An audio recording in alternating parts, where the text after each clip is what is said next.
Touristes chinois ou espions, un groupe a essayé de pénétrer dans une base militaire en Alaska.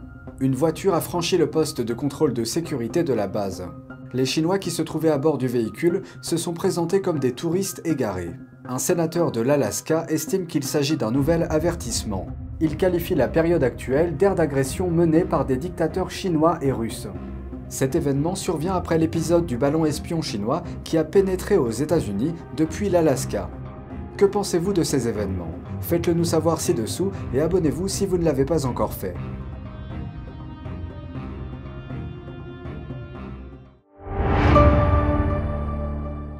Bienvenue dans Regard sur la Chine. Des espions chinois ont-ils tenté de pénétrer dans une base militaire en Alaska? Un responsable américain demande plus de détails sur une prétendue faille de sécurité. Le sénateur de l'Alaska, Dan Sullivan, a publié une déclaration mercredi dernier qualifiant les nouvelles informations sur la présence présumée d'espions chinois en Alaska de nouvel avertissement.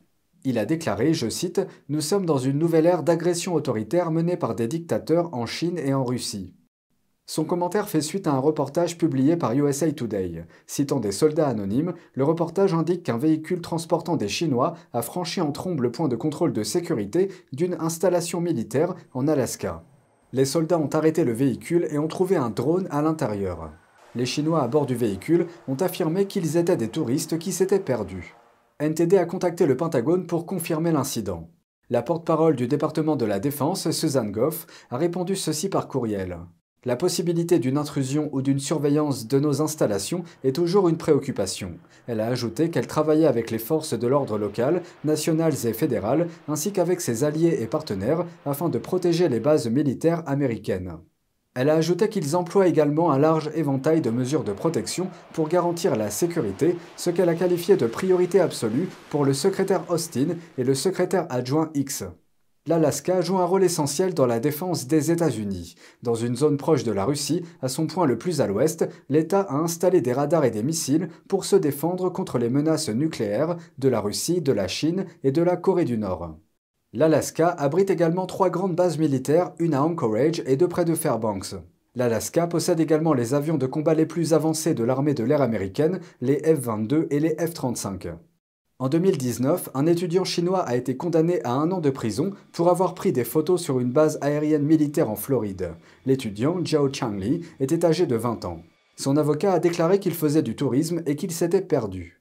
Mais l'appareil photo et le téléphone portable de Zhao ne contenaient que des photos de la base militaire.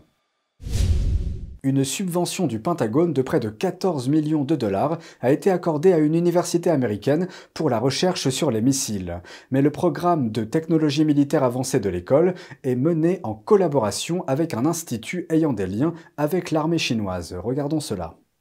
Un programme de recherche sur les armes hypersoniques et un institut lié à l'armée chinoise partagent le même campus dans une petite université de New York. Mais ce n'est pas tout. La semaine dernière, la commission spéciale sur le Parti communiste chinois a révélé que l'université d'Alfred, qui a reçu une subvention de recherche de près de 14 millions de dollars de la part du Pentagone, accueille également un institut Confucius et s'associe à une université chinoise. Et quel est le plus grand danger? Le risque que ces instituts fassent tomber des recherches militaires américaines sensibles entre les mains de l'armée chinoise. Derek Scissors, chercheur à l'American Enterprise Institute, estime que les lacunes de ces programmes pourraient avoir des conséquences terribles pour les États-Unis. Il s'agit d'une somme d'argent beaucoup plus petite, mais qui pourrait aller exactement là où nous ne voulons pas qu'elle aille. Le contrat avec le Pentagone, l'Institut Confucius d'Alfred et le partenariat de l'université avec une université liée à l'armée chinoise sont au cœur de la controverse. Le président du groupe d'experts de la Chambre des représentants, Mike Gallagher, a envoyé des lettres au secrétaire à la Défense, Lloyd Austin, et au président de l'université d'Alfred. Chaque lettre leur demande de répondre aux préoccupations du groupe concernant la sécurité de la recherche. Elle demande également comment l'université d'Alfred peut continuer à recevoir des fonds du Pentagone alors qu'elle abrite un institut Confucius. Les instituts Confucius sont financés par Pékin et sont présentés comme des lieux d'échange culturel, mais ils sont connus pour diffuser la propagande de l'État chinois sur les campus universitaires. Ils jouent également un rôle essentiel en aidant le régime à voler des technologies et des recherches aux États-Unis. L'année dernière, des enquêtes ont révélé que plus de 150 scientifiques du principal laboratoire nucléaire américain avaient été engagés par la Chine afin de mener des recherches pour le régime. C'est pourquoi, à partir du mois d'octobre, toutes les universités qui continueront à accueillir des instituts Confucius ne pourront plus recevoir d'argent du Pentagone, à moins qu'elles n'obtiennent une dérogation spéciale.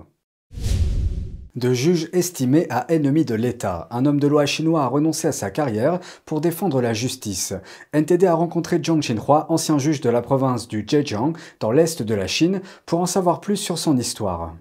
Zhong Qinhua est devenu une épine dans le pied de Pékin après avoir fait cette déclaration en 2012. J'ai dit qu'après le 18e congrès du Parti communiste chinois cette année, si Pékin ne levait pas l'interdiction de la liberté politique et de la liberté d'expression, je serais le premier à annoncer mon retrait du PCC. Ensuite, je formerai un parti d'opposition pour renverser sa dictature. Les propos de Zhong l'ont immédiatement placé sous la menace et la surveillance du régime. À l'époque, l'ancien juge avait quitté le tribunal pour exercer la profession d'avocat pendant 4 ans. Sa décision a été motivée par le manque d'indépendance de la justice en Chine communiste. Zhong a ensuite été visé par une opération policière nationale contre les défenseurs des droits de l'homme. Des centaines d'avocats et de militants ont été arrêtés le 9 juillet 2015. La police a fait irruption de nuit au domicile des avocats et les a emmenés, sans présenter de pièces d'identité ni de mandat de perquisition.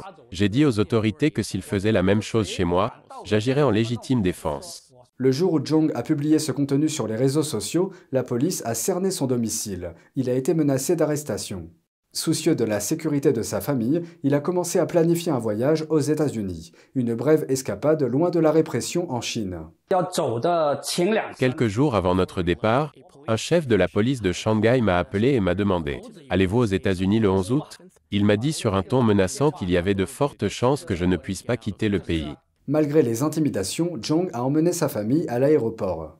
Un groupe de policiers les a bloqués et a forcé Zhong à se soumettre à une fouille à nu et à une fouille corporelle. C'était exaspérant. Ils m'ont déshabillé et ils ont fouillé tous mes bagages, mes poches et même toutes les photos de mon téléphone. Ils m'ont parlé comme si j'étais un criminel.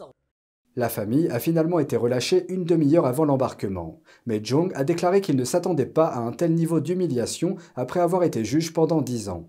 À son arrivée aux États-Unis, Zhong a officiellement annoncé qu'il quittait le PCC, rejoignant ainsi plus de 400 millions d'autres Chinois dans le monde qui ont fait de même.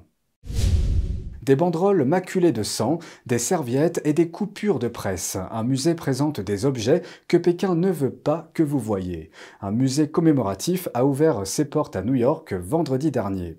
Il présente des souvenirs du massacre de la place Tiananmen en Chine. Voici les détails. La raison pour laquelle cette exposition commémorative est ici, c'est que le musée du 4 juin de Hong Kong a été fermé de force par le Parti communiste chinois en septembre 2021. L'intrusion du PCC est donc très claire. Le but est d'occulter l'histoire et de mener une guerre pour faire oublier les crimes qu'ils ont commis. L'exposition présente une série de souvenirs des manifestations et du massacre. Des serviettes ensanglantées, des bannières imbibées de sang, des coupures de presse, des lettres et même une tente utilisée par les étudiants pendant leur rassemblement de 7 semaines. Chaque objet a une histoire. Le gouvernement chinois veut en effacer complètement le souvenir. Toute personne ayant conservé un tel objet est en danger. Le musée est le seul endroit aux États-Unis où l'on peut physiquement voir les objets datant de cet événement d'il y a 34 ans. Zhou Fengsuo, ancien leader étudiant des manifestations, espère que les objets seront désormais en sécurité à New York, loin de l'autorité directe du Parti communiste chinois. Pour nous, c'est formidable. C'est notre sanctuaire. C'est notre port d'attache. C'est un endroit où nous pouvons commémorer ceux qui sont morts et nous souvenir de la lutte pour la liberté de millions de personnes.